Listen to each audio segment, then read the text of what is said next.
Hello everyone, welcome back our standard 5th subject Hindi. आज हम एक नया पाठ पढ़ने जा रहे हैं जिसका नाम है ज्ञानी। ज्ञानी यानी क्या? बुद्धिमान, जिसे ज़्यादा ज्ञान होता है, होशियार होता है, उसे हम ज्ञानी कहते हैं। यहाँ पर यह है बंडू भाऊ और सुदामा। बंडू भाऊ और सुदामा का परिवार आमने सामने रहता है। बंडू भाऊ और सुदामा का परिवार आमने सामने रहता है। दोनों के बच्चे आपस में साथ साथ खेलते हैं। बंडू भाऊ और सुदामा के बच्चे हैं, वह आपस में साथ साथ ही खेलते हैं। दोनों परिवार एक दूसरे के सुख दुख में सहभागी होते हैं।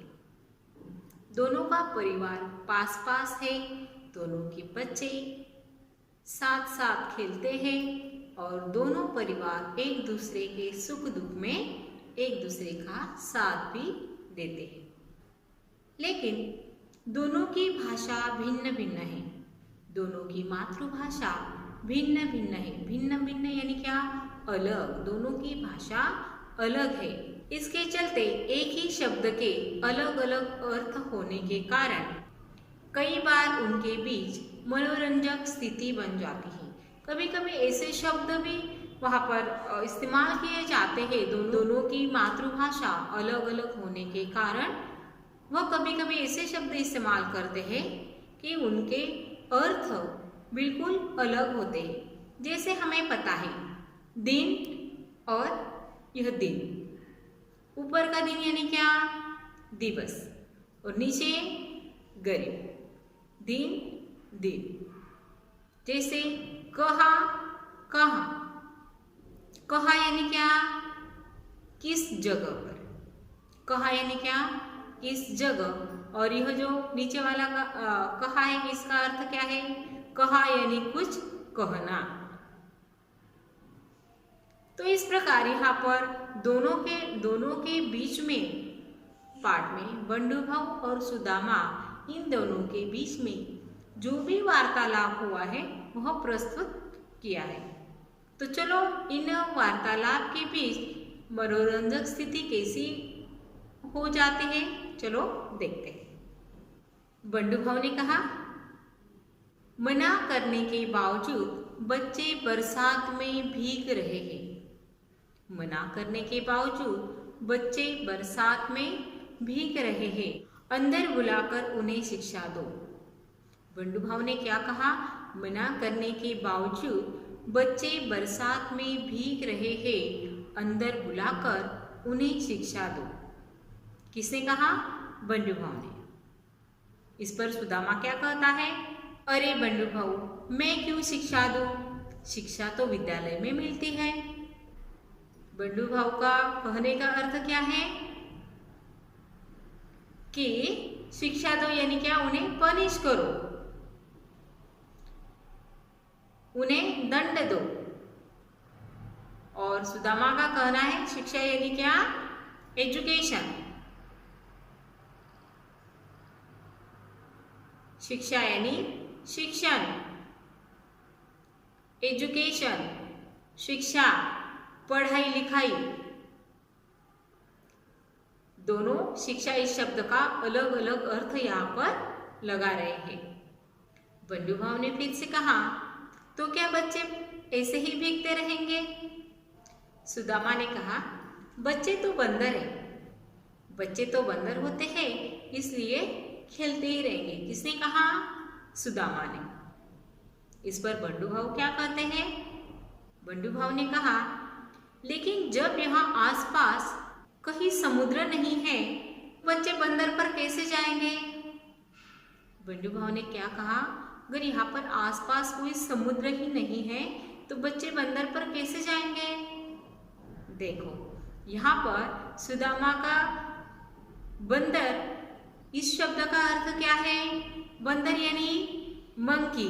देखो ये वाला बंदर। बच्चे तो बंदर है, जिस प्रकार बंदर इधर उधर घूमते रहते हैं, खेलते रहते हैं, उसी प्रकार यह बच्चे हैं। सुदामा का कहने का अर्थ है, सुदामा के कहने का अर्थ यह है कि बच्चे बंदर के जैसे होते हैं। बच्चे बंदर के जैसे होते हैं, वह इधर उधर खेलते ही रहेंगे। लेकिन बंडूभाऊ के बंदर इस शब्द का अर्थ है जहाँ पर जहाज नाव यह रोकी जाती है, रुकती है, उसे हम बंदर कहते हैं। जहाँ पर समुद्र का ऐसा स्थान जहाँ पर बड़ी बड़ी जहाजें नाव यह रुकती है, उसे बंदर कहा जाता है। इसलिए बंडूभाऊ ने क्या कहा कि यहाँ पर कहीं अगर समुद्र ही नहीं है तो बच्चे बंदर पर कैसे जाएंगे। देखो सचमुच बहुत ही मनोरंजक स्थिति बन गई है यहाँ पर। तो सुदामा ने कहा अच्छा जरा बैठो। सुदामा ने कहा अच्छा जरा बैठो, मैं भीगा हुआ ऊन का स्वेटर सुखाने के लिए फैला आता हूँ। सुदामा ने कहा जरा बैठो, मैं भीगा हुआ ऊन का स्वेटर सुखाने के लिए फैला आता हूँ। बंडूभाऊ ने कहा तुम ऊन के स्वेटर को ऊन में कैसे सुखा सकते हो? तुम ऊन के स्वेटर को ऊन में कैसे सुखा सकते हो? देखो यहाँ पर कौन सा शब्द आया अभी दोनों का? ऊन। ऊन यह शब्द आया है। ऊन, यहाँ पर ऊन एक धागे का प्रकार है।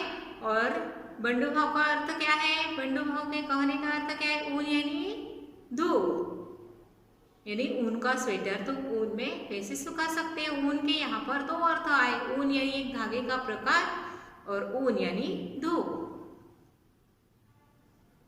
सुदामा ने कहा अच्छा यह सब छोड़ो, बेटी को खत भेजा कि नहीं?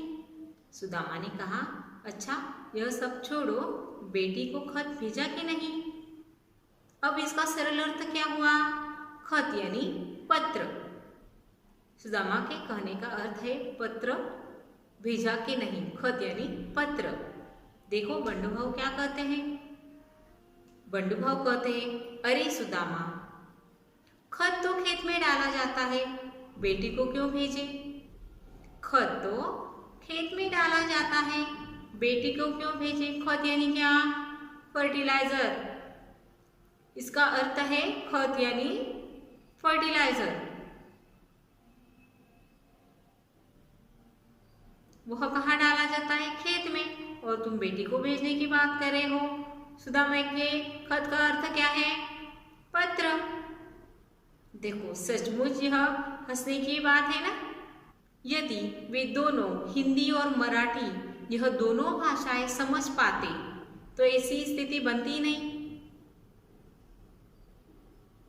अगर बंडूभाऊ और सुदामा दोनों हिंदी और मराठी दोनों भाषाएं समझ पाते तो ऐसी मनोरंजक स्थिति वहां पर बनती ही नहीं। इसलिए कहते हैं कि जो ज़्यादा भाषाएं सीखता है उसका ज्ञान उतना ही बढ़ता है। जो अधिक भाषाएं सीखता है उसका ज्ञान उतना ही बढ़ता है। तो हमें ज़्यादा से ज़्यादा भाषाएं आनी चाहिए, समझनी चाहिए। ठीक है, तो ऐसी स्थिति आगे जाकर नहीं बन पाएगी। अगर आप महाराष्ट्र छोड़कर गए या फिर देश छोड़कर गए तो जिस प्रांत में आप जा रहे हो वहाँ की भाषा हमें समझनी चाहिए, वहाँ की भाषा हमें बोलते आना चाहिए। इसलिए अधिक से अधिक भाषाओं का ज्ञान हमें होना चाहिए।